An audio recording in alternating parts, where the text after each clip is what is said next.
Good evening, everyone, and welcome to another edition of She's Good People. My name is Kelsey Coop Charles, and with me, as always, I have Antonio, Bro Long Long. Bro Long, how's everything going? Everything going lovely, bro. How you doing? Been a minute. Glad it, Can't complain, can't complain. Living in between earth and sky, man, I can't complain. Everything's lovely. it's always good, always good. God is a wonderful God. Yes, he is that indeed, indeed. So, So, we in season 2, episode 4. Um, we gonna address some. I think one of the things since it's been our most popular, by far our most popular um, podcast was when we did the 90s female artists.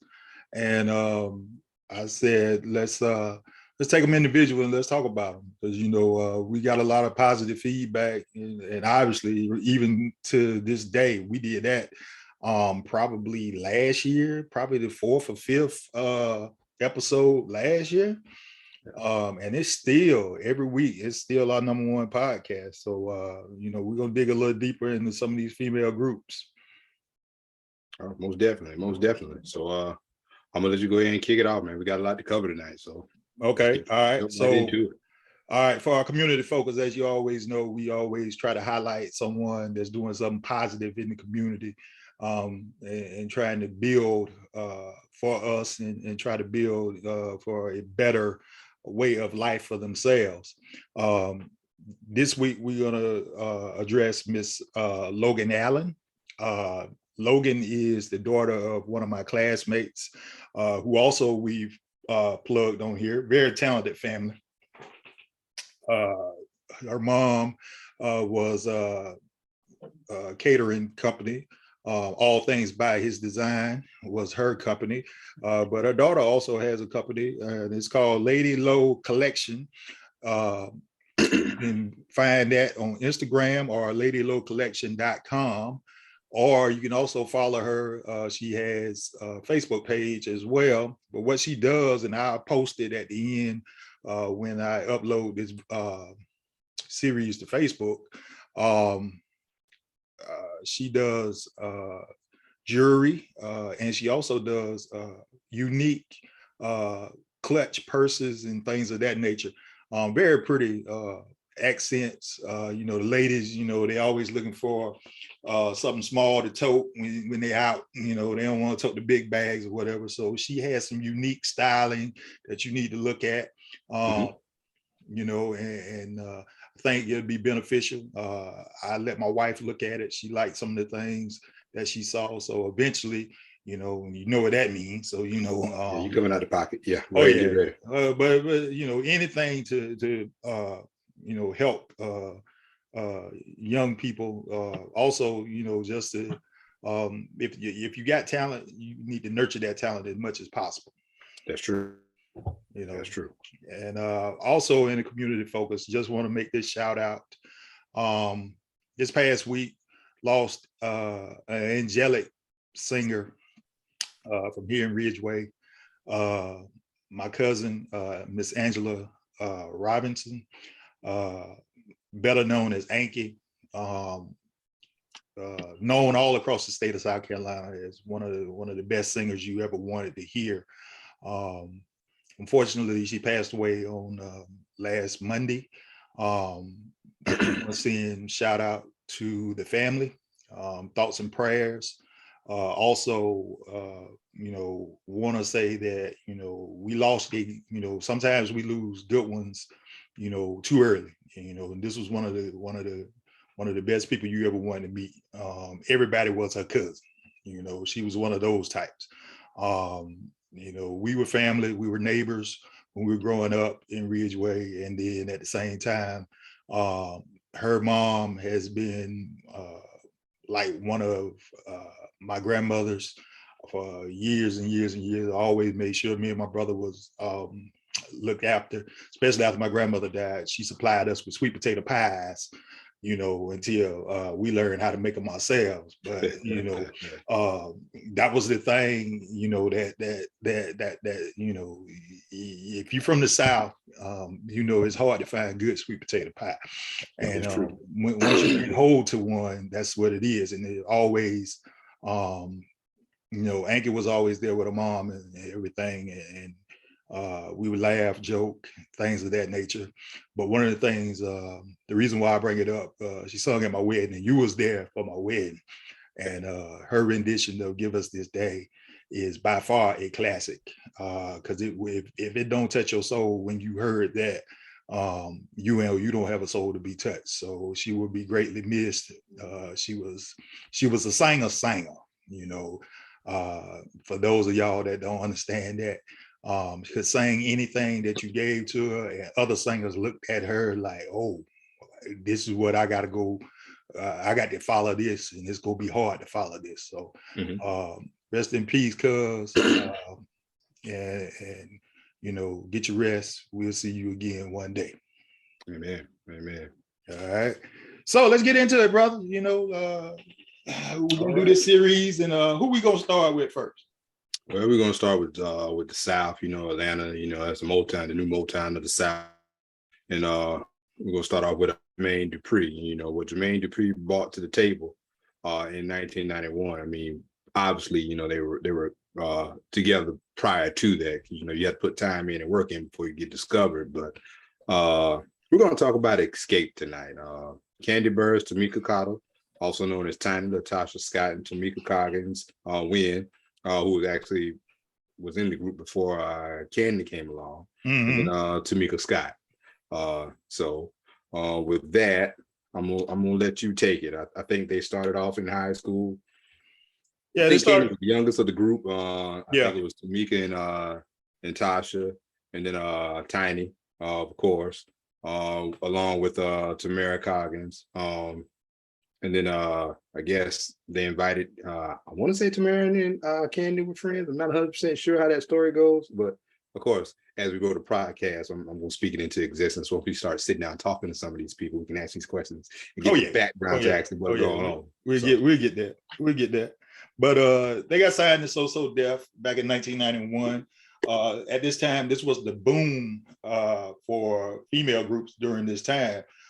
Because you had this was where we had TLC had exploded on the scene.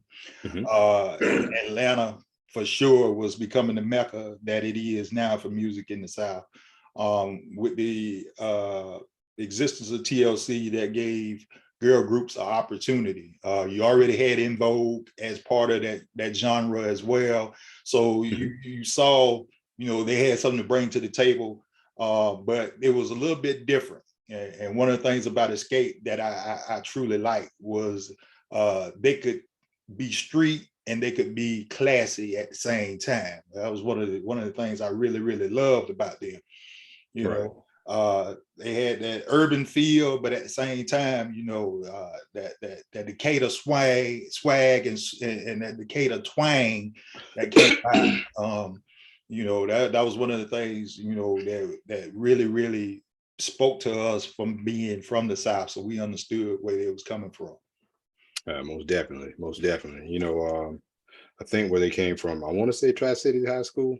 I'm a little rusty on my history, but you got a lot of good groups coming from that area. I mean, of course, you had Outkast. I always got to mention them in there. But I'm just, it's just amazing to think of all the talent that came from that one little space. Atlanta is talented in itself, and truth be told, quite a few people. Well, it's probably a lot more that didn't get discovered versus the ones that got discovered. So, I mean, it's just a mecca of a melting pot of this talent. But focusing in on XSCAPE. I mean, when they blew up on the scene, like you said, when they came on the scene, man, it was just raw, something we'd never heard before. I mean, of course, we had groups. I mean, you got Diana Ross and Supremes. You can go back to the 60s or whatever. But, what makes each group unique is what they bring to the table. And with XSCAPE, I mean, you had four ladies who could all sing. I mean, they could sing the harmony, and they were young. You're talking about late teens. I think Late In teen. Vogue was in their 20s, TLC was in their 20s when they got discovered. I want to say they were anyway, but you got high school kids, coming on the scene, doing some major things. So, Well, for us, that spoke to us because I think they're right along the same age as we are. So, yeah. It spoke to us because, man, you see that youth movement, they're making it and they're doing big things. So. Well, one of the things about them that was different, I would say, I would call them new school versus old school. If you look at Diana Ross and Supremes, even though the Supremes were world renowned and everything, everybody knew that Diana Ross was the boss. Mm-hmm. Difference that we see in these groups that came along in the 90s and in the early 2000s is that every one of those components were probably as equal as any other part. One thing about XSCAPE, everybody had a chance to lead a song. That, back during when we first were growing up, that was unheard of because a lot of the times whoever was the lead was the lead. Exactly. Yeah, definitely. And they broke the mold for that because each one of them had a unique song that each one of them sung, and it made them stars even before they before we got to the point where we understood what was actually going on. You realize all four of these ladies had tremendous talent. True, that is true. I mean, and I will say this, I think other four, Candy had the most unique voice, kind of like T-Bars or TLC. I guess that's what made them stand out more in the group. But you alluded to it before, no one person was above the group or any better than the group, but they all could sing. Tasha and her sister, they had the church upbringing. I think Tiny's dad was in a group prior to Candy. I want to say she was in she has musical background. So I mean, they all brought something unique to the table, but it's just that I think Candy's voice stuck out a little bit more, to me, because the rest, because you could tell, okay, Candy's lead. Now with Tamika, the rest of them, of course, you could still tell what parts they brought to the table, but it was just amazing. I mean, they could all sing and actually harmonize, kind of like, well, I won't say Boys to Men, but it's kind of like what Boys to Men did. I mean, each one of them could sing. Right. Even Mike had lead parts, but not to take away from anything that XSCAPE did, because they were great. Just a small comparison there to the groups that could do it all. You had, like you said, you had some groups where you had strictly background singers, and then you had people that were the lead singers. But any one of them, I mean, just talent all around in their group. Well, the thing about, I think the thing that really, I mean, you say Candy from the start because the first song that came out was Just Kicking, and Candy was the lead on Just Kicking, and Just Kicking was automatically a hit from the first time you heard it. You using the old staple single beat, Jermaine doing his magic as he always does. But just the way that they flipped it around and the way that they had it, they were a refreshing view. We saw really, I would really say in the 90s, the ladies took over R&B during that time. More so. Now there was great groups in the 90s, don't male groups, don't get me wrong about that, but I think the ladies stood more to the forefront in the 90s, more so than the fellas did, because of the fact because of the multi-dimensional ways that they were able to bring themselves to the music world. XSCAPE was part of that urban revival, I would say, for the new Motown of the South. Them and TLC led the way, and it paved the way for Destiny's Child. It paved the way, I would probably say, and they kind of tied together, but SWV came up during this time as well. So it was one of those things where, okay, we got women that are coming into their own, they're making these songs, they sounding good. And it wasn't, and to be honest, there was no, in the 80s, I think they tried to make ladies groups overly sexy. You know what I mean? More so than what they were in the 90s. Not saying that these women are not beautiful women, but I think they was over sexualized in the 80s in order to get themselves out there. In the 90s, they were just being themselves, just who they were. And I think that helped bring about a newfound confidence for women in general. Right. Now let me ask this question, because I don't know the answer to this 100% either, but who do you think, I guess, XSCAPE's target audience was? Was it the 18 to 25, or would you think that they appeal to maybe the 25 to the 40 group? Because I mean, you think about it. This is my personal opinion. When it comes to singing and storytelling, I would hands down say women are better because they're a little bit more vulnerable than a man. You know, with a man, he's a little more guarded. Right. He's not willing to put as much feeling into a song, I guess. I mean, you know, when later on, you know, you see some of the singers like maybe a Tank or Eric Benet putting their feelings into a song more so. But there was always a pretty much a strict message to it. You know, you had some of that back in the 60s, like with the Temptations, I Wish It Would Rain, but for most of your female groups, they could tell a story. They could be more, like you said, more sensual, more liberating, and it be more widely accepted. So, having said that, you know, because everyone was young once, so you know, with their group coming out, you know, maybe this was nostalgia for at the time for the group that was the demographic that was a little bit older. You know, the ones that were going through what they were going through at the time. You know, from 18 to 25, I'm pretty sure they gravitated towards it because they could relate to it a little bit more. So. I agree with that. I think that when they came out, they were a reflection of where we were in the early 90s. The way we went about our days, the way we went about relationships. We always felt like when you got with someone during that time that you was going to be with that somebody for a while. And when that fell apart, that was a hurt and a heartbreak. Now, fellas would not sing about that.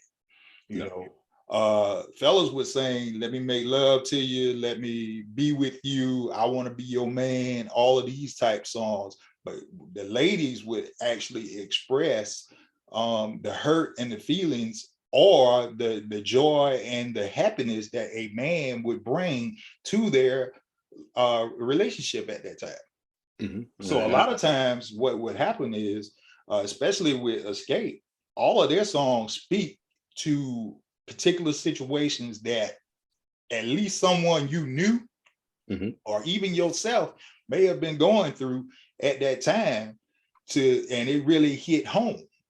You know, and they have a myriad of songs. I mean, if you start with Just Kicking, you look at, I mean, that was a typical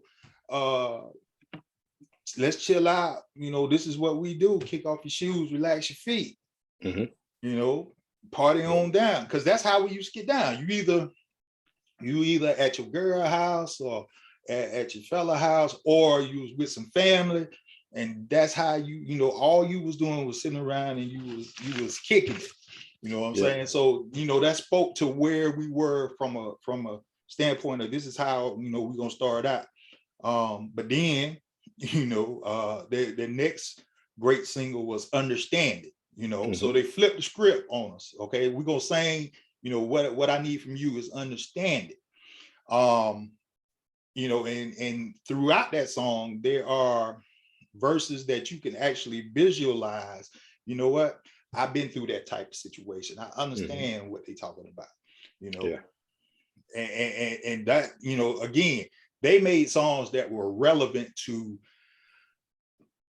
the world in general, but for us being from the South and understanding what, you know, how these things went about, it kind of spoke. I'll say this a lot. It spoke to us a whole lot more because, you know, it was like, you know, yo, you talking about stuff I'm dealing with right now, you know, or your girl is dealing with right now. And this was during the time when R&B dominated the radio airwaves, you know, and also dominated the videos at the time too, because video soul, you know, you wasn't gonna get no rap. If you wanted rap during that time, you had to watch Rap City or your MTV Raps, because you ain't getting no rap, you know, with Donnie Simpson. That was out of the question. Yeah, definitely. Yeah, and I agree with it. Like with just kicking and understanding songs like that, you know, I think they were in their element. They weren't trying to sing about something that they weren't going through, and the lens in which they portrayed that picture, um, it was for their time. You know, it wasn't like a grown and sexy. We're young. We're still trying to figure this out. You know, in my mind, I'm saying understanding. You know, Right. you hanging out with my boys. You know, she wants that one-on-one time, but you know. And he just can't understand, you know, maybe it's like I'm just painting a picture here. Okay, I'm providing, I'm doing this, we're doing that, we're in a good place. What else is it that you need from me? Yeah, you're doing all that, but you're not hearing me, you know. Right, So right, right. that's you know, that's the space I put that in. And that was real.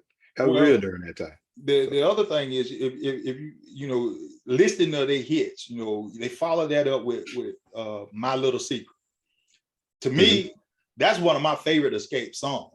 You know, Oh not yeah. because of the content, but you know, it was again, it was telling the truth about what we were dealing with. Yeah, we might have had a girlfriend, but yo, we was always looking, you know, to see what was if something came by and it was what you thought in your mind Hmm. was an opportunity, you wouldn't turn that opportunity down because when you 20, 21, 22 years old, you ain't trying to get settled down, you know. No.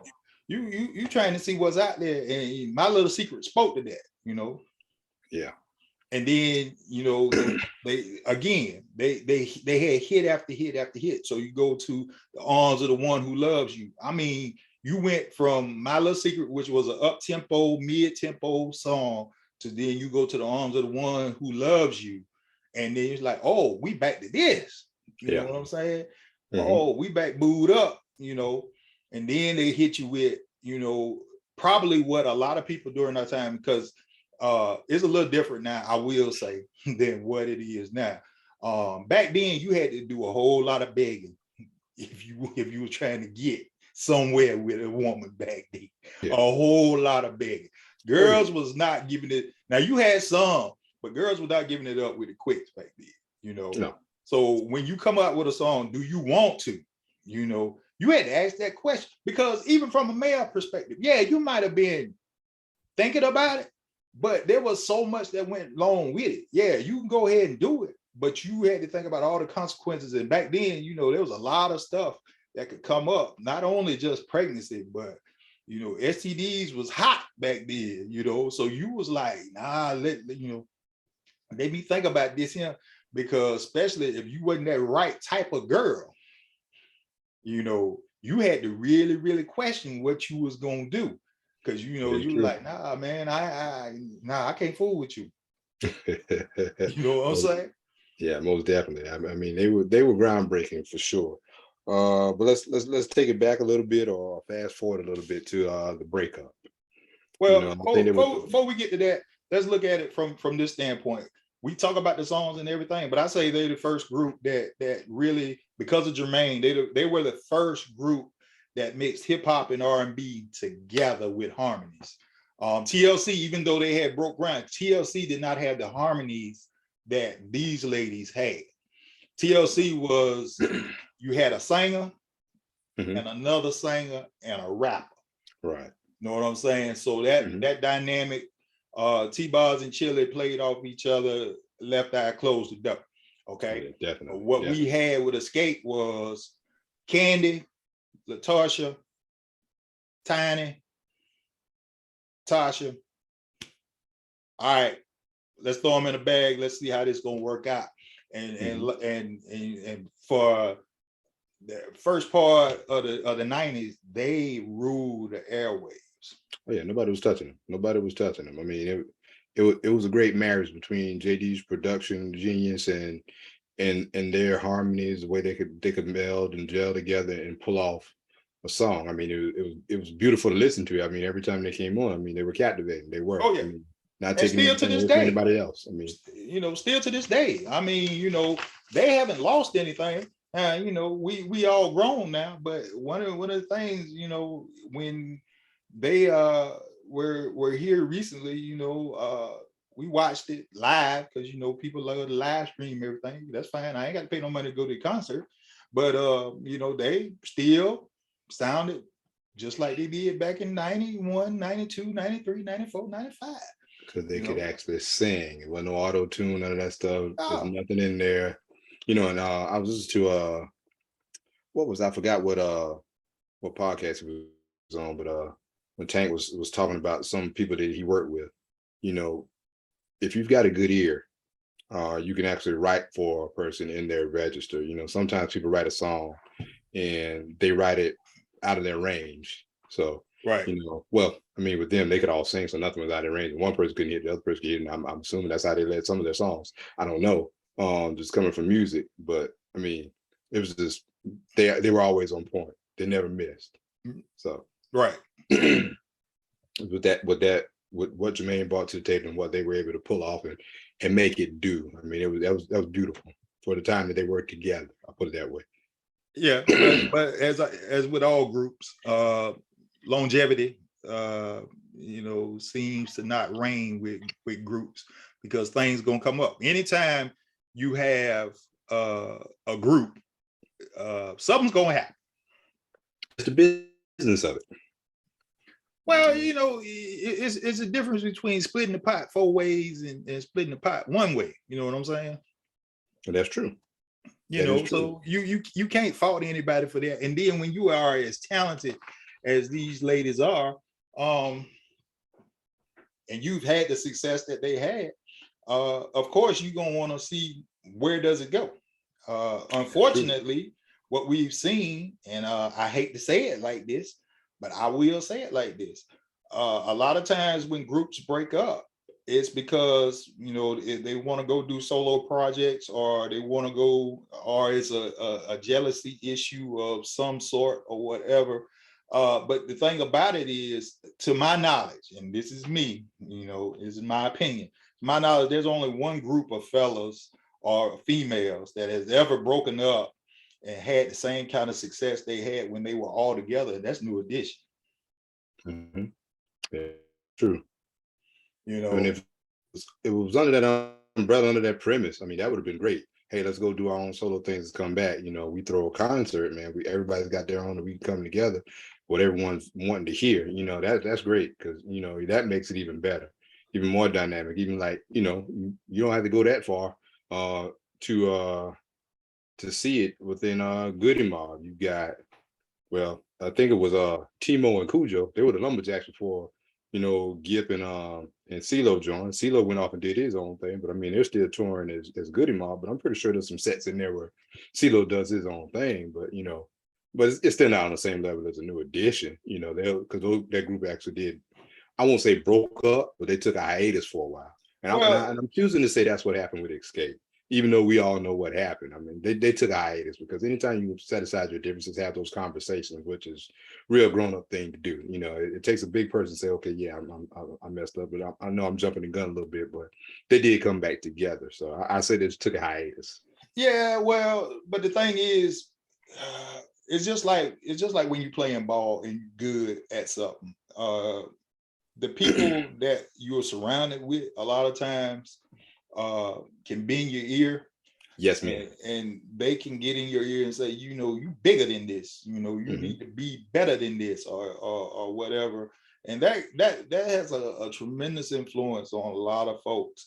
And they mess up a good thing when you really, should stay together, because your voices are great. Your voices are great together versus them by themselves. Now, one of the things that was fortunate for these 4 ladies is that even though they broke up, they still worked in the music business. Mm-hmm. They still had beneficial significance solo, where they didn't find that in a singing opportunity. They behind the scenes did a whole lot of great things. Right. And from the business side, I mean, that's where you want to be, behind the scenes. I mean, producers, writers, they make the money. I look at it like this: if I'm a producer, I put a song out there, and it may not be the song for that person, but I'm not out there. That person sings that song, they bomb. That person's going to take the hit. I can always go back in the studio and make another song for somebody else, and I'm gonna keep rolling. I'm gonna keep going. Right. So it's kind of one of those things too. But Well, if you're a true artist though, you want to be out there singing and making things happen though.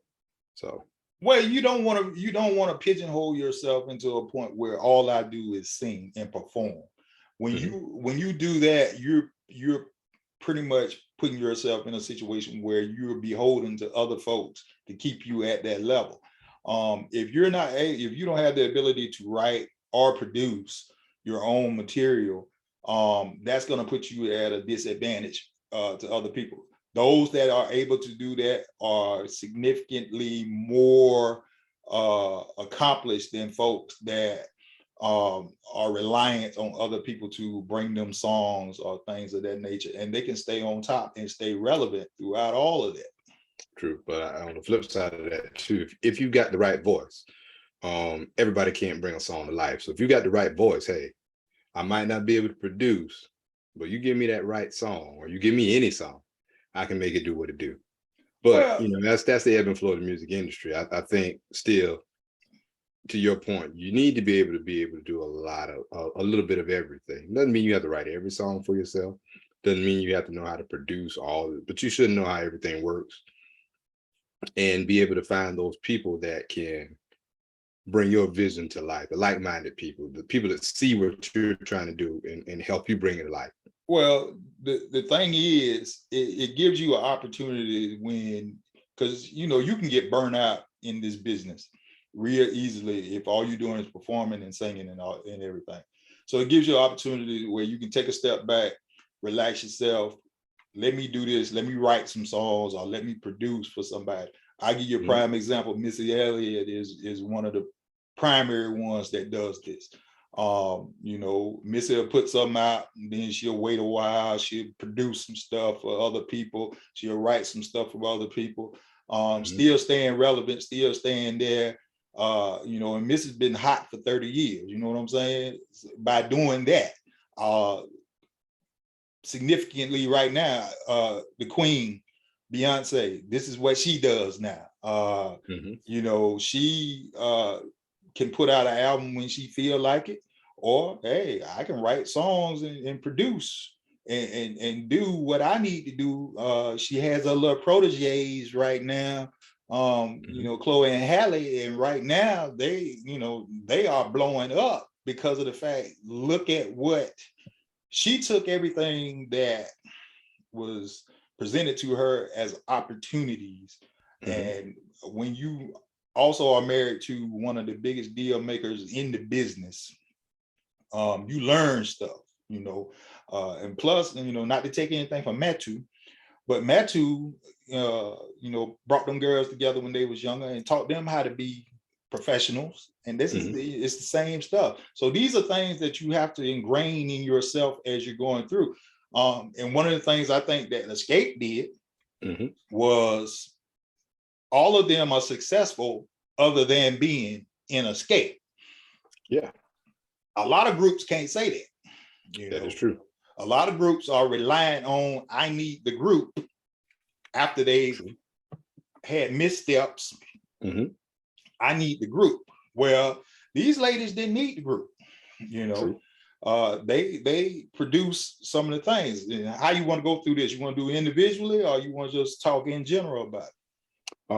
Let's I guess we could start off individually, but I mean, it's going to come back into that anyway, because I wanted to back up a little bit to pre-breakup, because I didn't find any literature on it. I'm not 100% sure how much of it went into it. Did Jermaine write everything, or did he allow them to bring some of their own things to the table? I didn't find that when I was doing the research for it. I don't know if Jermaine completely did everything during that time or whatever. I want to err on the side that he had to let them write a little something, because I mean, Candy's a beast songwriter. Candy and Tiny, because I mean, they wrote songs together too, and individually. It's hard for me to see that they've had that type of success outside of the group and they didn't contribute in the group. I don't have any of the old CDs. Yeah, I'm telling my age that you go through the credits and see written by on there. So everything's Spotify now. I mean, you have to look up songs individually on Google. And unfortunately, I didn't do that, but right. I've got to say they had a hand in some of that. I mean, because that's a level of creativity that everyone doesn't have. Everybody can't write songs. No, you know, it ain't as easy as sitting there writing a poem. You know what I'm saying? You got to be able to put harmonies and melodies together in order to make a song flow. You put the words to stuff, but I mean, you got to be able to hear it. You know, and that's one of the things I think that's wrong with music today is I think a lot of times people just put stuff down,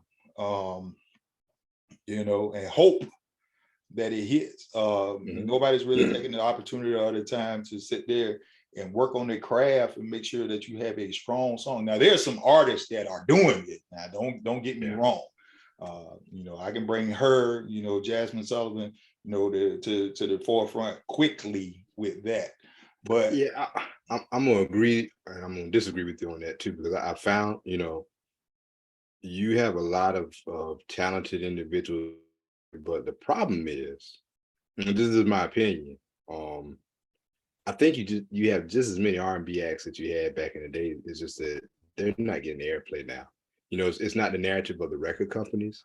It's whatever they want to sell nowadays. I guess it's controversy, it's violence. I don't know what it is, but you know, in the from the 80s to all the way to the 2000s, I mean, it was R&B, fun music, good times, and then gangster rap kind of started taking over. Okay, we can make money off this. Let's monetize this, because that's all you hear on the radio nowadays. I mean, you know, you still have the R&B channels, and when you listen to them, man, you got some talented guys out there. Well, you got some talented musicians out there. Well, I don't know. I'll say this here, and I blame the music industry for this because it is the only industry that does this. When they talk about Black music, it is listed as hip hop and R&B. You know what I'm saying? Very few radio stations now. Most FM radio stations that are Black now predominantly are dominated by hip hop. They may play some R&B, but it is dominated by hip hop. Those are two different genres. They should not be put together. You don't do that with rock. You don't do that with jazz. You don't do that with country. Exactly. You only do Black music that way. You put them together. They should not be together. Here in Columbia, we have 4 Black radio stations. 2 of them play straight R&B. 2 of them play hip hop and R&B. But more often than not, all you're gonna hear is Da Baby, Lil Baby, Migos, Cardi, Megan. You very seldom, if you do get a song, it's gonna be a song like right now, Lizzo has the #1 song in the country. It's gonna be a song that if you sit down and you actually listen at it, it's a made for radio song. I'll just say it like that. It's a made for radio song. It's not a song that you can sit there and feel like, okay, could this person? When I think of R&B, I think, can this person hold a concert right now and kill an audience? You know what I'm saying? With their singing, their performance, all of that. And more often than not, the answer is no. I already know it. You know what I'm saying? If you can't come out there with a bang, I'm just gonna say, if you can't come out there with a bang, if you got a DJ, that's not R&B. You know what I'm saying? Even if they playing your old records from back in the day, you got to come out there with a bang, you know, to give you a show and make you feel like, okay, this is what we here for. This is what we wanted to hear. Right now, I think too many people in the music industry are just making stuff to get streams and radio play, and not really working on their craft. Because I hate to say it about the younger generation, they'll listen to anything. You know, they'll listen to anything. And when you put them on some real stuff, you know, you can see the light go on in their head. Oh, this ain't real. Yeah, this real. This is what you should have been listening to all the time. You know, you done got bypassed by trap music, wanting to live like, you know, you got everything at your disposal. It is not like that. R&B comes from suffering, hurt, pain, Rhythm joy. and blues. You got to Keyword know the being sad days. blues. Right. Yeah. You got to know the sad days in order to understand the glad days. You know, Exactly. that's one of the things that we don't get nowadays in music. You know, everything is always the same. Money. Money, women. I mean, don't get me wrong. When we were growing up, there were women in videos back then. There were women you wasn't gonna get. You know, what women you wasn't gonna get. They knew that. Yeah, but true R&B is being able to sing about anything, and I take it back to the OJ's Brandy. Man, that man talking about a dog, man. I'm telling you, and hey, had everybody singing it too. I mean, hey, hey, look. Now, see, you gonna go there and be honest. This is why we get into these things, okay? Because these are teachable moments, okay? You cannot throw that out there like that and think we gonna just gloss over the fact. You know, think about what you just said. The OJs, mm-hmm. 2 singers, mm-hmm. okay? Walter, smooth man, Craig, mm-hmm. smooth, yeah. Eddie mm-hmm. will shout you out of anything. Yeah. Okay. Singers. That's the difference between, and that's what the people don't realize. The OJ's going on their last tour that they say that they're gonna do coming up starting this year. The OJ's have been on tour for 60 years, man. 60 years. Still selling out. Still selling out. Because you know why? It won't die. No, it's relatable. Die. It's relatable. It's something that's timeless. You know, true R&B is timeless. I mean, kids that haven't even been born yet, they can put on a record 20 years into the future. They can put on Isaac Hayes' "I Stand Accused," or Marvin Gaye, "Let's Get It On," or Lenny Williams. If they ever experienced in the heart, but they can relate to that. Whoa. I mean, you take it back to XSCAPE. If they go through anything in a relationship, they throw on understanding. They can relate to that. Look just here. Kicking it. They can relate to that. Put on Tonight. Tonight by yourself right there. Tiny showed her ass on that. Yeah, it's relatable. Okay? If she don't do nothing else the rest of her life, she can say, for one moment in time, I sung a song and everybody understood exactly what I was talking about. Yeah, that's true R&B. It's relatable. Oh yeah. It's relatable. I mean, and be able to write that for somebody else. And I mean, not to say they wrote R&B, they wrote everything. You know, that's just a talent, you know, in and of itself. I mean, like you said, we can break these down individually if you want to, but as a collective, I mean, that was just a very talented group to go from the commercial success that they had as a group, singing, 4 dynamic individuals, all different, all polarizing in their own right. But when they came together, I mean, the music and the harmony that they made, I mean, pretty much, I'm not going to say, you know, like they were great. They were great. I put it that way. And then once that group took a hiatus, you know, each one, like you said, found success doing other things. I mean, you know, wrote TLC No Scrubs. Think about that. One of TLC's biggest hits. Biggest hits. But also with that, you know, let's look at it like this here. All right. So they broke up in 1998. Okay. Decided we're gonna go do our own thing. Didn't happen. Okay. Early 2000s roll around. Okay. All right. So Candy, let's look at her. Probably, I would say, arguably the most successful member of XSCAPE. Okay. When you look at it.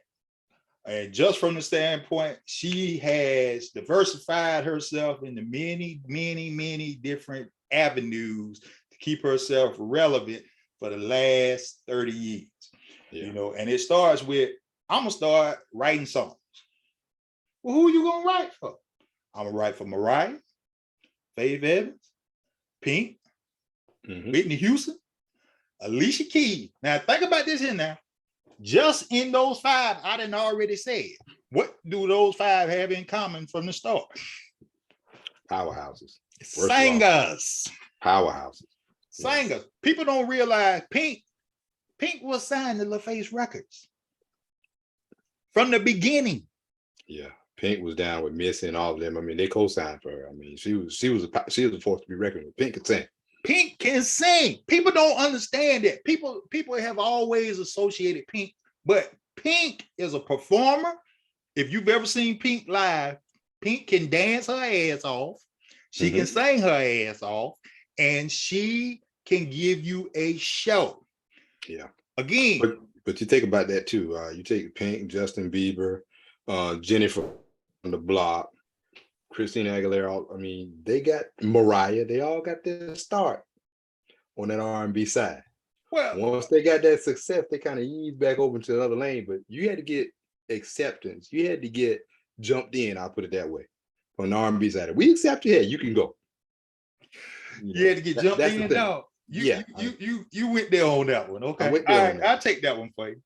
Okay, so this is where we're coming from with this here. Okay, so Candace already writing those songs for those particular folks. Then you come with TLC with No Scrubs, you know, big, tremendous hit. Then you hit Destiny's Child. I'm gonna write some songs for Destiny's Child. I'm gonna write songs for some boy groups too. I'm gonna do NSYNC, who I would say probably was the most acceptable white male group in our community of anybody because of Justin Timberlake. Yeah. I'll put it out there. I ain't worried about y'all. Yeah. Justin Timberlake was a white version of Usher. Okay. So you already knew then. All right. We gonna like this him because the boy can sing, he can dance, he can do all this him. He's from Memphis. Of course. So you knew from the start, okay, he got sold. He from Memphis. All right. Then she wrote songs for Boys to Men. But one of her biggest contributions beyond that was she was responsible for the founding of Jagged Edge. And when you think about Jagged Edge, you can see the influence, you know, even though they were on the So Def umbrella, you know, that they just picked up where XSCAPE left off on the male side. If you actually look at it, they took their spot. Yeah. Jagged Edge took off as XSCAPE was declining. Jagged Edge became the big dog at So Def along with Bow Wow and the Brat. Yeah, and you just said something. You think about how big Bow Wow was. You had Jagged Edge taking back up on Bow Wow song. For Bow Wow. Think about that. Think about Bow Wow. But you can't take nothing away. But again, what all of this revolves around is Jermaine Dupri. That is the focal point of it. Jermaine Dupri.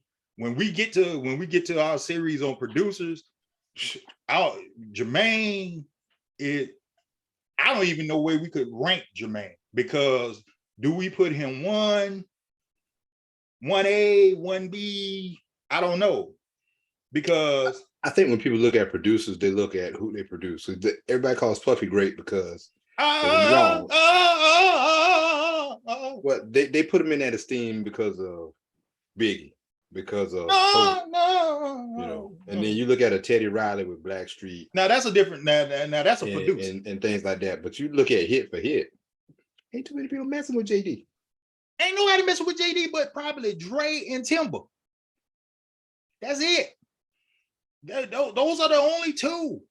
Well, you think about it though, with the volume that JD put out, can Dre even mess with him? Now, Dre has some classics. With everything he touched goes gold, but you think about what Jermaine, the Brat, Bow Wow, Criss Cross, Jagged Edge, XSCAPE. When you look at the influence, I look at it from an influence of the culture. Let's put it like that. And I would say, that's why I say, where do we put him? 1A or 1B? Because you have to put Jermaine in the same breath with Dr. Dre and Timberlake. You have to. There's no escaping that. Yeah. Okay. Now, I would never put Puffy in that same realm because I know better. I know better. Puffy will make you a star. But Puffy's in that space though. People give Puffy that space, but I'm telling you now, all Puffy gonna do is make you a star. Where's your longevity? How are you gonna survive? when it's over with, where you gonna be at? Nobody gonna know who you are. Nobody gonna know where you at. That is true. That is true. Because that is the reality of Sean Combs. When you deal with Puffy, you can might as well, yeah, I'm gonna make you a star, but you are not gonna be relevant for 30 years. You can cancel that. I'm sorry. You can put it however, whatever. Puffy could not produce his own song if you wanted to. He has always produced songs using other people's stuff.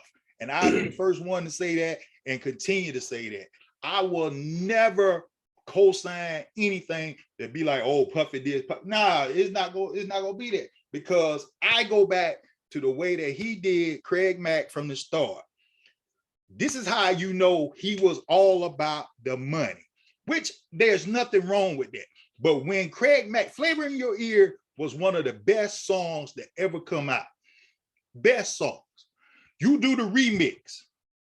You cannot start the remix with Biggie spitting balls. That automatically destroyed Craig Mack. He couldn't come back from that. But on that remix, you also put Rampage, LL Cool J, the GOAT, and you finished it up with Busta Rhymes. That was unfair to Craig Mack. You cannot put that on anybody. That was never, that should have never come to pass. And with the structure of songs, either your best verse is going to be your first or your last. And the thing is, when you think about Flavor in Your Ear remix, who are the memorable folks on that remix? If you just love Rampage, yeah, his bars were tight. But Biggie started it off. He get more butt than ashtrays. All right, that was already, and LL, there ain't nothing in this world LL ever spit on that ain't never been great, okay? True. Ain't nothing in this world, okay? And then when you gonna finish up the flavors in your ass crease, Busta Rhymes, come on, man. Craig Mack was dead. That's why I say I'm never, and we're gonna get in because Total is on this list of ours that we got. But I'm gonna be honest with this here. Where are they? We ain't having no Total reunions. You know what I'm saying? We ain't going out on tour because one thing, when you sign the Bad Boy Entertainment, you done. You are done because you're not gonna be, unless you coming back under the Bad Boy umbrella. Yeah. You're not going to be anything after that.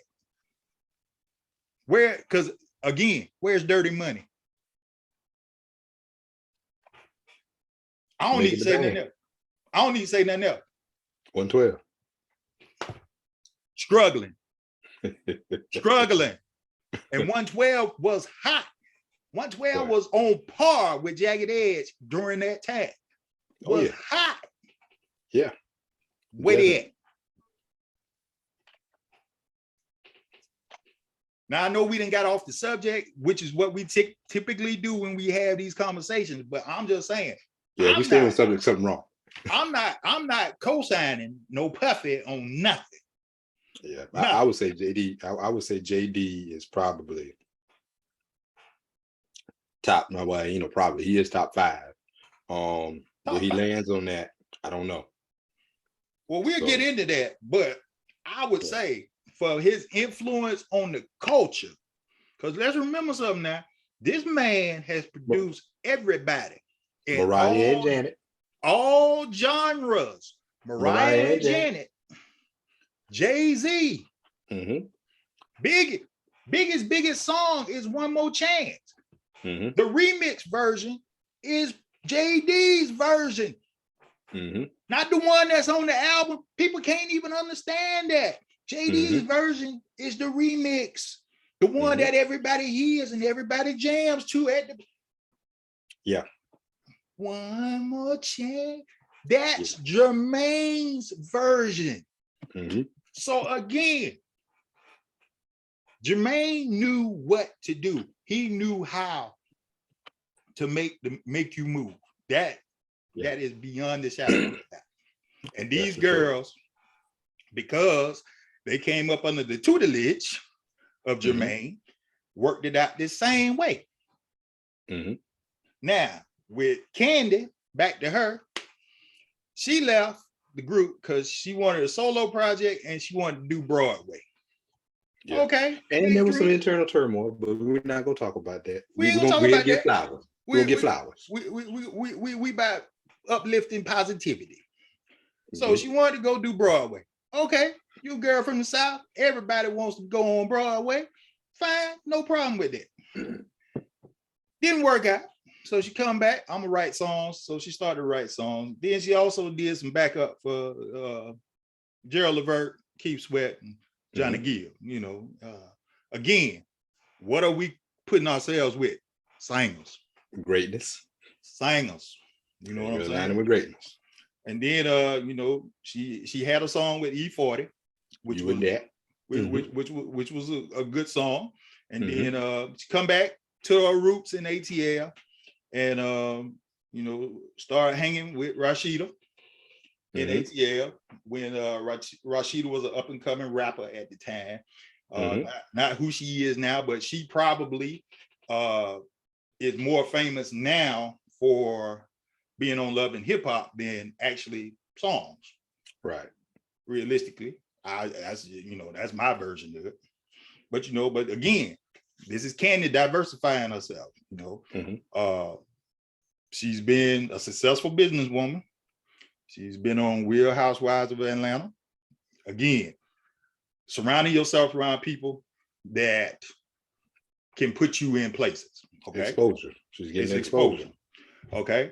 And then she comes up with this sex toy line, this bedroom candy. And you know, hey, speaking to the women again, hey, just like singing, I know what you want, I know what you need. I'm gonna come up with some toys for you to use, whether you got a man or you don't have a man. It's a part of life. I mean, it is what it is. Hey man, we grown, we all grown. You know what I'm saying? You do what you do. You know what I'm saying? And it's done. There you go. That's right.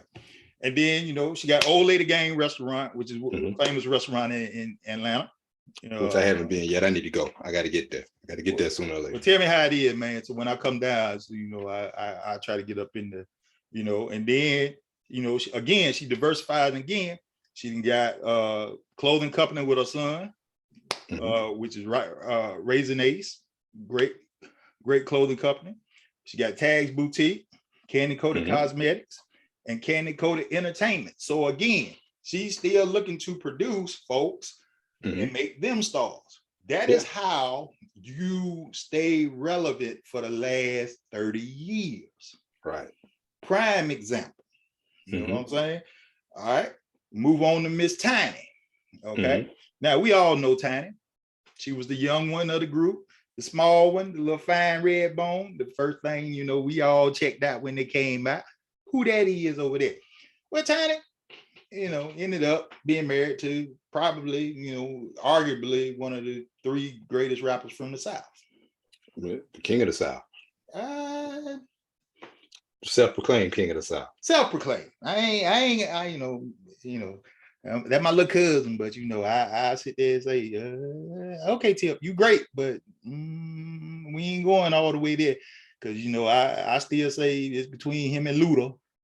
And you know, they didn't even make my top 10 rappers list. So so you can get on par with 3,000 and Big Boy, it's kind of hard for me to call you the king of the South. That's unfair though. I mean, you think about it. Our Outkast is the bar. You know, everybody say how great 3,000 is, and then you know, you got Big Boy, of course, he's an alien in his own right, but to compare anybody else to those guys is not fair. I mean, they're great in their own right. You know, Ludacris is the king of metaphors, man. He keeps you entertained, but he's also a great storyteller. T.I. went from the trap to political stuff and all that stuff. So I mean, he's great in his own right. But to compare him to the cast, man, you know, I put it like this: they're excellent on their level. Well, when you're talking Southern hip hop, when you're talking Southern hip hop, I'll put it like this here. You gotta start. For me, you start 3,000. You start Big Boy, Scarface, then you hit the Goody Mob in there at some point. Cujo, CeeLo. What about UG? What about UG and Scar? Yeah, you got to do that. You got to do Ball and G. You know what I'm saying?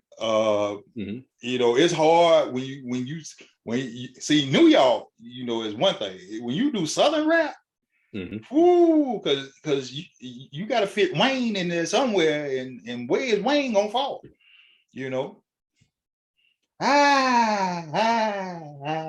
And I say that because Wayne is consistently putting out albums and he doesn't write anymore. I mean, it's all off the dome. It's off the dome, but remember something now, Sean Carter off the dome, been off the dome for the whole time. So, you know, I can't, 3,000, he might write them down, but when 3,000, it's relatable. He talks about he makes it, he writes it to a point where you can just, I mean, okay, you can see yourself in it.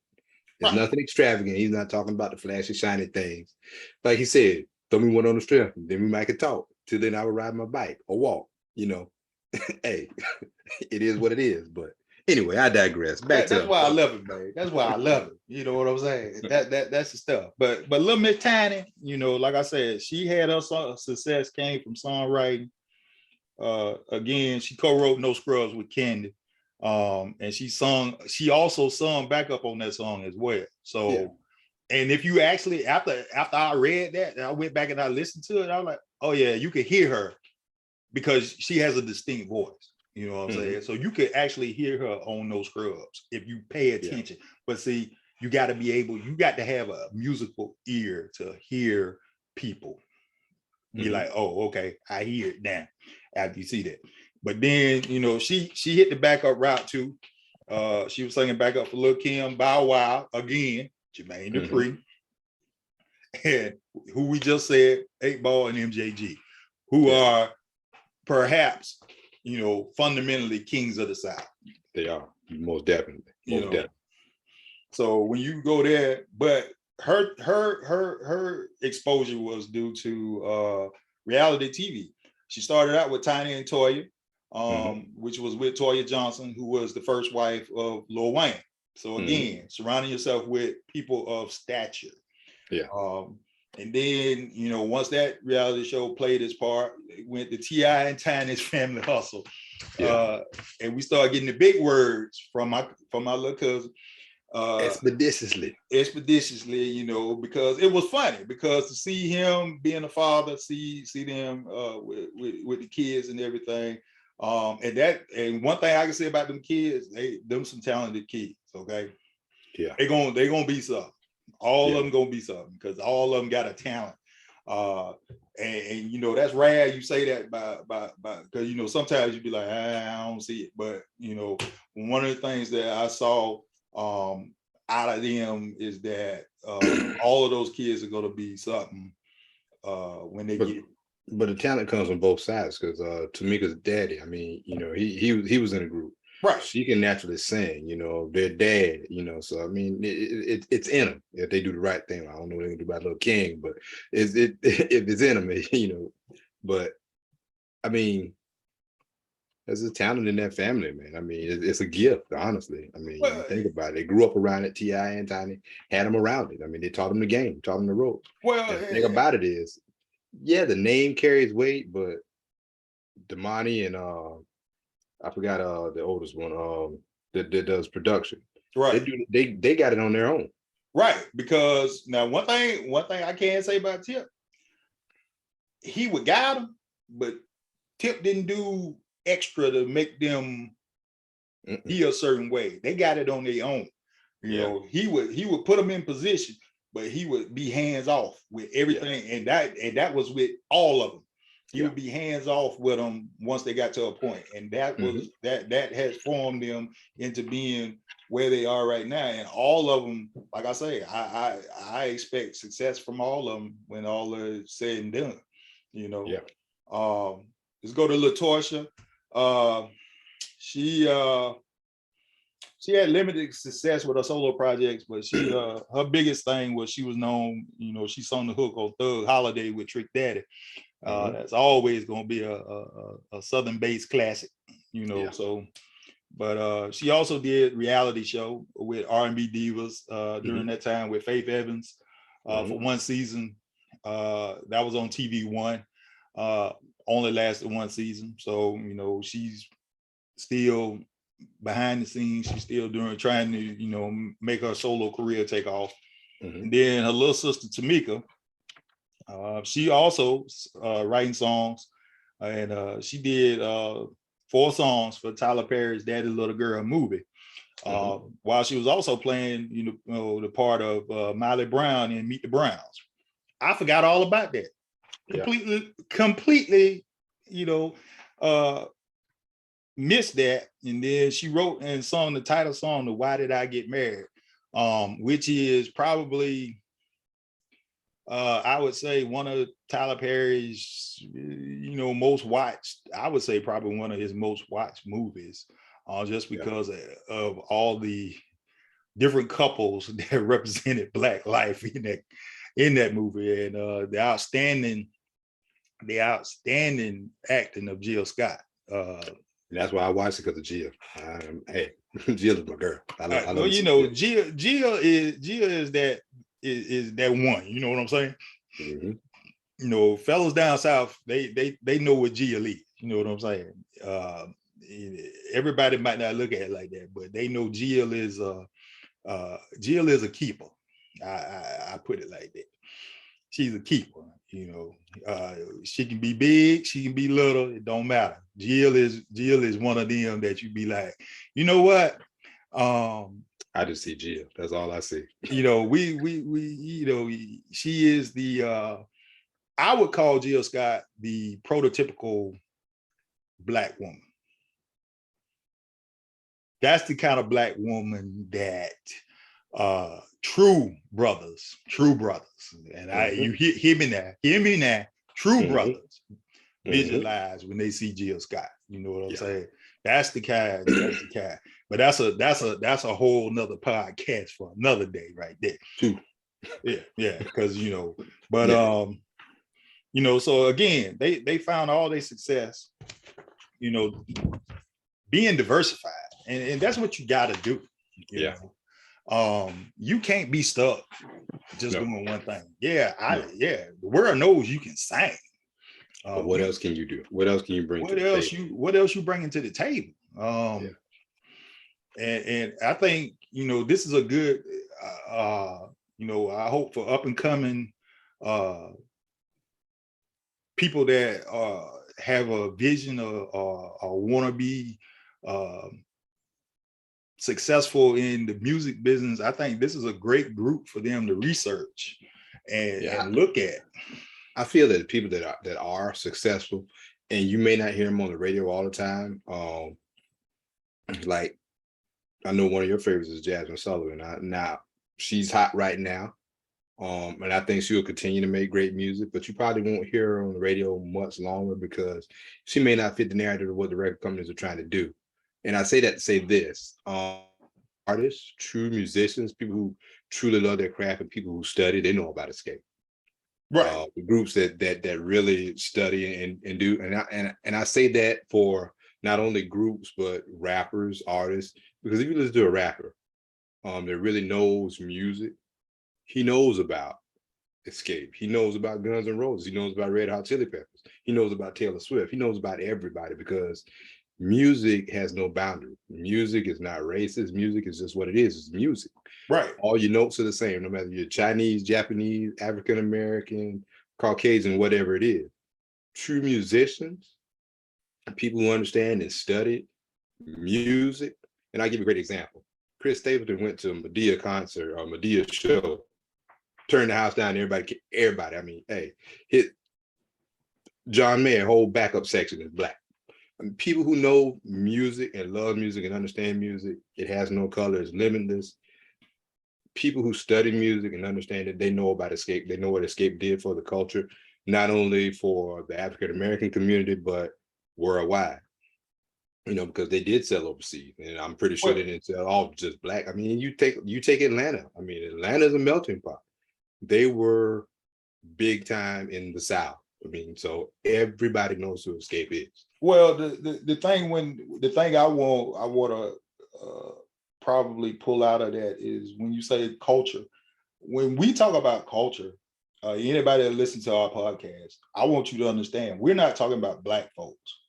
We're not talking about our community. When we say culture, we talk about the true understanding of what life is all about.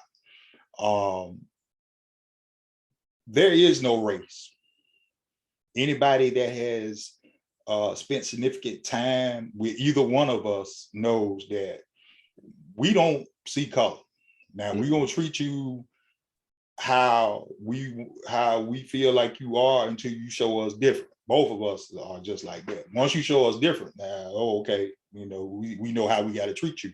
But if we look at you as an individual and as a person, and when we say culture, is what are you bringing to make the world better? And if you're not bringing anything to make the world better, then what good are you? Because the thing is, you can't stay the same. You're going to have to change. So you're going to have to understand that the world is going to keep on revolving. And can you adapt and can you make that change? If you're going to sit there and you're going to feel like, and I know we go back and forth a lot on this show about how music used to be and how music is now, but this is the thing. It's not that we don't adapt. It's the thing is, the reason why we speak up so much about where music is because of the fact it affects our young people. Okay. Just like when I was younger, songs affected me, it affects our young people. When we were growing up, we listened to Michael Jackson, Prince, Madonna, New Edition, Janet Jackson, all of that growing up. We had, if you was in the MTV generation, I remember when MTV, only Black person they played on MTV was Michael Jackson. So you had to learn diversity in music. And the thing about music is, again, like you said a little while ago, music has no race. Music is universal. True. I'll tell anybody, I can sit and jam to Metallica the same way I can sit and jam to NWA. Because of the fact I understand the craft of musicianship that those guys put into their songs. Now, I'm not going to sit there and say I'm going to listen to every heavy metal group that has ever come out, because I only pay attention to groups that you can sit there and you can say, that's music. And you can't say that, just like you can't say that about every rapper or every singer. You can't say that's music. They might be hot for a minute. But again, you think about this here. Metallica has been traveling for 40 years. That is true. 40 years. And I think it's responsible. The music industry has a responsibility to our young folks now, because I think you alluded to it. Back in the day, those groups that you mentioned, I mean, you can go far as back as Marvin Gaye, Smokey Robinson, Miracles, Temptations, even up to the 90s with groups like XSCAPE, Jagged Edge. The things that we were going through, it was relatable when we heard those songs. Now, NWA, I listen to them strictly for entertainment because I have no idea what happened in Compton or whatever. That was strictly entertainment to me. But I think what a lot of our youth nowadays, and I don't know, because it's all entertainment to me. I can listen to anything, but I can decipher the two. It's not going to influence me to go out there with a Uzi or whatever. Just like if I watch Scarface or The Godfather, it's not going to influence me to go out there and sell drugs or whatever. It's just entertainment. But the movie did what it's supposed to do. It entertained me for a couple hours. If I was reading a book about war, I'm not going off the war. It's entertainment. It entertained me for the time that I was reading it. And I think now we have to be a little bit more careful about the message that we put out, because I think the lines are blurred now. Some of our younger generation, with some of the things they've seen, what the media has put out there, and even on the news, you see schools getting shot up. You see, people getting shot at. And I'll say it about Atlanta news. The only thing I watch now is the weather, because every story, just about every story they put out there, somebody getting shot at a gas station, this thing, that thing happened. Well, I mean, you hear these rap songs, and it's like, that's what they're talking about. Well, it's the idiocy of what the world has become to now, because here where I'm living at right now, we had a murder last night for road rage. Yeah, I saw that. for road rage, bro. And it's like, is it that serious? Seriously, is it that serious? And Yeah. I got, you got Tay and what Tay is now? 22, 23, 23 should be 24? 24 this year. Yeah. Okay, should be 24 this year. I got Azion here. He just turned 22. And like I tell him, and I'm quite sure you probably tell Tay, it's hard to, but you gotta let them you gotta let them grow up too. You know what I'm saying? But I'll be real with them, and I'll let them know just from my experience, ain't nothing good happen after 12 o'clock. Nope. You either trying to get up in something or something trying to get up in you. One of the okay. And you take that however you wants to take that one. Right. But I let him know up front. I'm like, you ain't doing nothing that I ain't did. But the only difference was back when we was coming along, we didn't have to worry about getting shot. Fist fight at the most. Some chairs thrown, some furniture moving. That's about it. If the gun came out, it was just to show you. You know what I'm saying? Just to show you, hey, you might need to move along, bro. Move along. Yeah. But I mean, now it's so crazy, and I agree. It's the musical influences. Don't get me wrong. I love Lil Baby. Lil Baby, I think is one of the up and coming rappers in the game. Selling millions of dollars worth of entertainment. But the thing I see about Baby is Baby going to be relevant 10 years from now? I would say with some of the stuff he's starting to put out, a couple of things he's already put out, I would say yes. But it just remains to be seen if he wants to be around like that. I mean, you look at a group like NWA. Well, you didn't make too much. You got to think about it.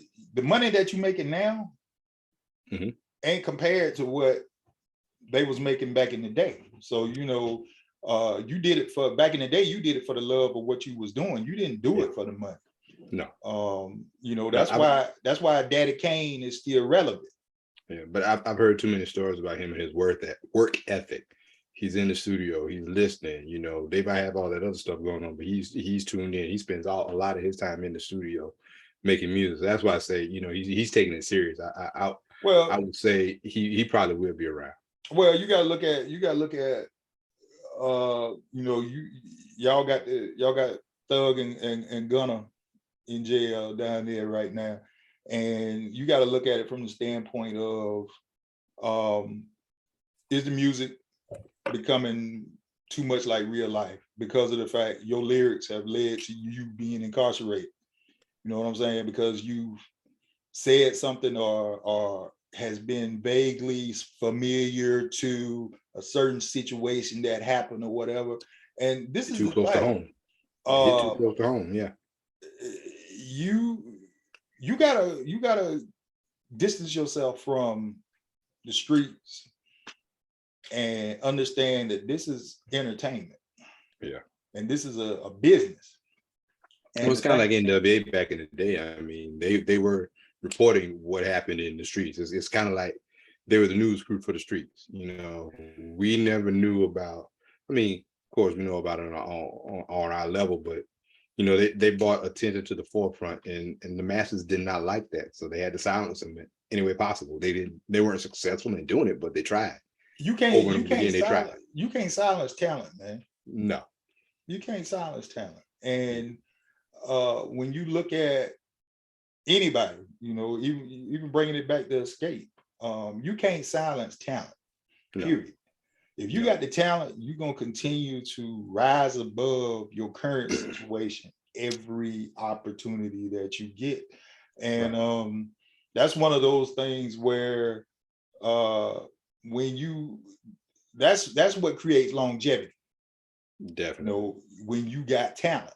Now, you can go in and somebody produce you a song and everything, and you can be a one-hit wonder or maybe a 2 or 3 hit wonder or whatever. But if your talent doesn't speak for itself, if you can't carry yourself beyond just being a performer, you're never gonna make it in the business. Yeah, I like to say your gift will make room for you. I Oh put it yeah, that. oh yeah, most definitely, because you got to look at it like you more and more artists are getting to the point where they owning their own stuff from the start because of the fact they multifaceted. Hey, Yeah. I'm creating it. I might as well own it myself. I might as well put it out myself or whatever. That wasn't always the case, It's true. and now that's more prevalent. But going back to what you said about can R&B survive, I say yeah, because the reason why it's going to survive is because of the fact most people now, most true. Let me put it like that. Because if you looked at my stream, what I got, Pandora, Spotify, whatever, it's mostly old school stuff or people that's relevant right now. If you good, we gonna find you. That's the way I look at it. And as much as the music and record industry wanna probably keep you silent or whatever, you can't silence talent. It's gonna come out somewhere. Somebody's gonna sign you. As long as there's somebody with some forethought, a producer or a record company that got some kind of smarts to be like, hey, this is it. This is what we can sell. You always gonna hit. But that's the thing. But that's the beauty of social media now, though, because word of mouth travels. I mean, it works. Oh yeah. So you may not get that airtime, but if you're hot and you got something to say and you got some stuff, we will find you. We will find you. Sound like you talking about us, bro? Because oh yeah, it's gonna happen. I mean, this think about it. We're not sponsored by anybody, but we're on Spotify. So hey, I mean, hey, it's just download, and when all you you gotta get do is that buzz, download it's us. coming. And one thing I can truly say, and just like I put on our post from the other day, we went from 3,000 to 500 in less than a month. So obviously we resonate in some way, and we doing this with zero sponsorship. Exactly. So, zero other than me putting it out. When I put it out, when I download, there's no, hey, listen to this, and this. But the thing is, it resonating with somebody because, again, the premise of She Good Peoples is two brothers having a conversation about something. That's it. That's all to it. That's all it ever gonna be. You know what I'm saying? Now, granted, we keep saying we're gonna bring in guests and everything, yeah. which is fine because I want some more opinions. I want somebody to go back and forth with, because I know we probably would, catch some flack about my puffy statement, but I stand by my statement. Okay. Well, yeah, I agree with you totally. I think he can make you a star, but longevity is not in the cards. You're gonna be hot, but longevity is not in the cards. No. And for anybody that come back with, well, what about Mary J? Mary J got away from Puffy. That's why Mary J still relevant. Okay. Faith got away from Puffy. That's why Faith still relevant. Okay. Don't bring that up. Anybody that was signed to Bad Boy Records is either dead or we can't find you. Yeah, that's for sure. But to put a bow on segue back into put a bow on XSCAPE. 1991 to 1997 or 1998, they put out music. 7 years. They gave us 3 good albums, ton of hits. I mean, ton of hits. But here we are 31 years later, still talking about it. So, that says something, about, like you said, longevity. I mean, to me, they're important for the era that they came in, even though it was short-lived. I think it was long enough for them to do the business that they had to do. And they're back together now, 3 of them, because, no ill will with Candy, but she wanted to do her own thing. And so everyone has the right to do that. But, what they did in the space that they occupied during the time that they occupied, I think was much needed. It was much appreciated. And I think people still appreciate it today, because if not, they wouldn't have made a comeback in what it was 2017, 2018. They would have never made that comeback and fill arenas the way they are now. So it's still something that's relevant. They're relevant still. And I just thank them for, what they gave us, man. And pretty much that's all I got to say about it. Well, again, this is the first in the series that we have on female 90s female R&B groups. We decided to start with XSCAPE because of the fact XSCAPE really at this point in juncture, when we look at our time frame, they started the boom. Okay, and we'll use the boom as the big bang for this type of situation. We got some other girl groups that we're going to discuss in this series that are far and away, I'll just say, far and away, as talented, if not more talented, as XSCAPE. As a unit. Yeah. We were privileged, I would say, to have this era from 1990 to 2000. This era of female R&B groups, because of the fact, you know, they did unheard of things when it came to female groups, and they still do unheard of things. And I look forward to going through this series. I think this is going to be real helpful to folks. I think this is going to make folks go to download a lot of this. You know, one of the things I love, and we own every platform, so you know, I check everything. But one of the things I love about Spotify is you can pick what you want. You know what I'm saying? You ain't sitting there waiting at the discretion of the computer to generate your playlist. You know, you pick what you want. And the thing about it is, once you get in the right kind of rhythm and one thing after another, you know, all of these groups that we're going to end up talking about always come up. And then you realize, you know, why they always come up, because they had the talent and still have the talent, because it's not going anywhere. Nope, not at all. Not going anywhere, you know. So we're going to go ahead and end it on this. Thank y'all again for tuning in to us. Again, just two brothers having a conversation. Ain't gonna change. We always gonna be the same. And I would say one day we're gonna focus and stay on topic, but that wouldn't be us if we did. So hey, it is what it is. It would be worse, honestly, you know, if we were actually more of us, or even worse, if we were all in the same room, because I don't think we could stay on topic, because there's always gonna be some stuff come up. But again, this is not a normal podcast for a format. It's not what we do. If you're looking for that, go listen to Joe Rogan or something like that. That's not the problem. This is not what we do. We have a conversation about stuff that we feel like matters to us. And if it comes up, it comes up. You know, it's really a real conversation, because, you know, when two people talking, you're going to run the gamut of everything. You can start off somewhere, but you can start off over here, but you're going to end up over there. You can try to reel it back, but you know, it's going to keep happening in a real conversation, unless you're in a business meeting, and this is not that. So it is what it is. Well, see, the great thing about this podcast is, you know, it is basically I-20 West and I-20 East. You know, you look at our logo, it's a Georgia peach and it's a palmetto tree. All right. The reason why it's like that is because we're in two different locations, but at the same time, we're able to talk about the two things that we love most in this world. And we love the South. That's what we stand up for at every opportunity. Now, I don't knock nobody from the North, because we talk about them too. But the thing is this here, we can relate to each other because we've been doing this for over 27 years as partners, friends, buddies, whatever you want to call it. This is these same conversations that we have on this podcast are the same conversations we've had sitting beside each other at the workplace, or sitting beside each other, chilling at somebody's house. These are the same conversations that we have. Exactly. Just a little less profanity. But, you know, because we are producing the show, we want the kids to get something out of this. Exactly. We keep it to a minimal, you know. Yeah. There's some days when we have to go off, you know, but I ain't in that space no more, man. You know what I'm saying? It's all love.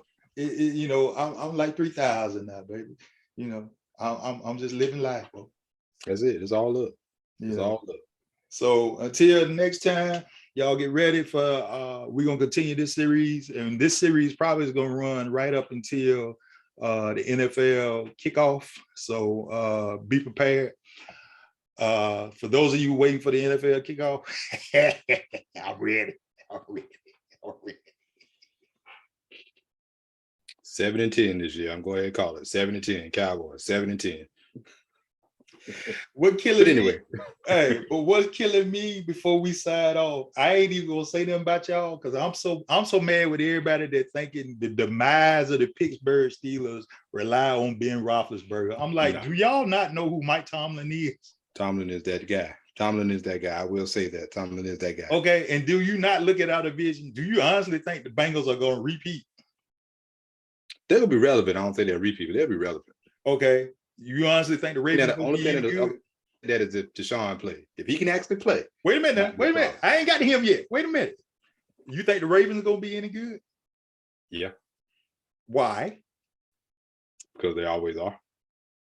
Have no wide receivers.